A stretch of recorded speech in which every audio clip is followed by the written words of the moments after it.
Hi hello வணக்கம் friends, நான் உங்கள் அட்வொகேட் பீச். இந்த பதிவில் நம்ம என்ன பார்க்குறோன்னா, நம்ம குஞ்சுகள், அதுக்கப்புறம் நம்ம ப்ரீடிங் சேவல், புதுசாக பிறந்த குஞ்சுங்க, இதுங்க எல்லாத்துக்குமே நம்ம இப்போது கருவாடு ட்ரை பண்ணுறோம். இது ஆக்சுவலி என்னோடய பழைய ஃபார்மில் நான் அதை யூஸ் பண்ணிட்டு தான் இருந்தேன். இப்போ புதுசாக தான் நான் இதை எடுத்திருக்கேன், பிளாக் சோல்ஜர் ஃப்ரைன்ற ஒரு ஐட்டம். பட்டு திரும்பவும் ஒரு கம்பேரிசன் போட்டால் எப்படி இருக்கும் அப்படின்றதுக்காக தான் நான் இப்போ கருவாடு வாங்கியிருக்கோம். இப்போது ஜென்ரலாக கருவாடை நீங்கள் அப்படியே போட முடியாது, கொஞ்சம் தண்ணியில் நனைச்சி காய வச்சு, தண்ணியில் நனைச்சி அப்படியே வடிகட்டி நீங்கள் கோழிங்களுக்கு போட்டால் போதும். இது குஞ்சு கருவாடுன்னு சொல்லுவோம்.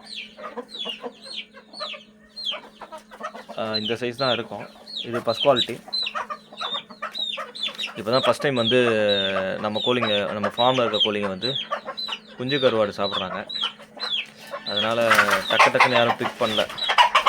ஓகே, எதனால் இந்த கம்பேரிசன் அப்படின்னு பார்த்தீங்கன்னா, எனக்கு இப்போது ரீசெண்டாக ஒரு 2 days பேக் ஒரு 10 நாட்டுக்கோழி குஞ்சு பிறந்திருக்கு. ஸோ இதுக்கு முன்னாடி நமக்கு போன மாதத்தோட ப்ரொடக்ஷன் 38 குஞ்சுங்க பிறந்திருக்கு, அந்த 10ம் சேர்த்து. ஸோ பேலன்ஸ் இருக்க 28 குஞ்சுக்கு நான் என்ன கொடுத்துருக்கேன் அப்படின்னா, பிளாக் சோல்ஜர் ஃப்ளை தான் கொடுத்துருக்குறேன். இப்போது இந்த வாட்டி இந்த குஞ்சுங்களுக்கு நான் ஸ்டார்டிங்லேருந்தே கருவாடு கொடுத்து வளர்க்க போகிறேன். ஸோ ஒரு 3 மாதம் 4 மாதம் டைம் பீரியடில் எவ்வளோ க்ரோத் இருக்குது அப்படின்றத தெரிஞ்சுக்கலாம். எந்தளவு எஃபெக்டிவாக இருக்குது, எது எஃபெக்டிவாக இருக்குது காஸ்ட் வைஸ், அதே மாதிரி நம்ம க்ரோத் வைஸு எந்த அளவுக்கு க்ரோத் இருக்குதுன்னு சொல்லிவிட்டு நம்ம 2 பேட்ச் குஞ்சுங்களை கம்பேர் பண்ண போகிறோம்.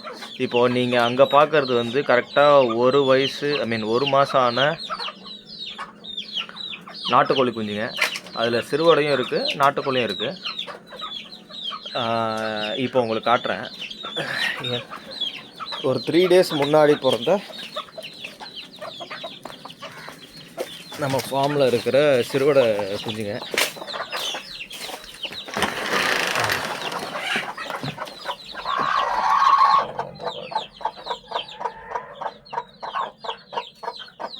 இதில் 4 சிறுவடை இருக்குது, மீதி 6 நாட்டுக்கோழி.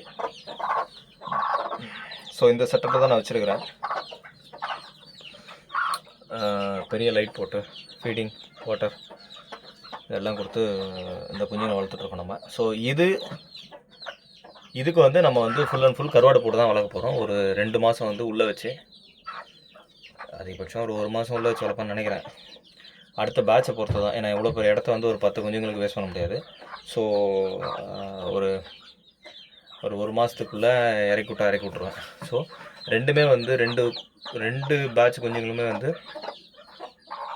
நமக்கு கம்பேரிசன் கிளியராக தெரியணும், எது எனக்கு பெஸ்ட்டு ரிசல்ட்டாக இருக்குது அப்படின்னு. இது ஒரு டெஸ்ட்டு பண்ணுறதுக்கான வீடியோ. இதில் நம்ம ஒரு பேட்ச் குஞ்சுங்க, அதாவது இந்த தாய்க்கோழியும் ப்ளஸ் ஒரு 10 குஞ்சுங்களுக்கும் நம்ம கருவாடு கொடுத்து வளர்க்க போகிறோம். இங்கே இருக்காங்க பாருங்கள், இந்த 6 குஞ்சுங்களுக்கும் நம்ம பிளாக் சோல்ஜர் ஃப்ளை அதை கொடுத்து வளர்க்க போகிறோம். இவங்கள ஒரு 2 வீக்ஸில் திறந்து விட்டேன். அதே மாதிரி மேலே இருக்கவங்களையும் நம்ம ஒரு 2 வீக்ஸில் திறந்து விட்டுடலாம். தாய்க்கோழி பார்த்திங்கன்னா கிளிமுக்கு விசிறிவால் கோழி.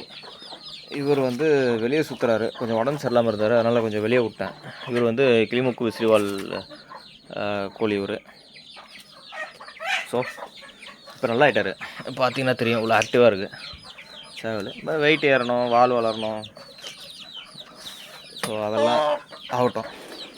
இப்போதைக்கு நம்ம பிளாக் சோல்ஜர் ஃப்ரை கொடுத்து வளர்கிற குஞ்சுங்க ப்ளஸ் கருவாடு கொடுத்து வளர்கிற குஞ்சுங்க கரெக்டாக ஒரு மாதத்துக்கு அப்புறம் எவ்வளோ வெயிட் இருக்காங்க அப்படின்றத செக் பண்ணிவிட்டு எது பெஸ்ட்டு ரிசல்ட்டாக இருக்குது, காஸ்ட் வைஸும் சரி க்ரோத் வைஸும் சரி, நம்ம வந்து கம்பேரிசன் போடலாம். அதுக்கு தான் இந்த video. Anyhow have a good day. நான் உங்கள் அட்வொகேட் பிரீட்ஸ். பாய்.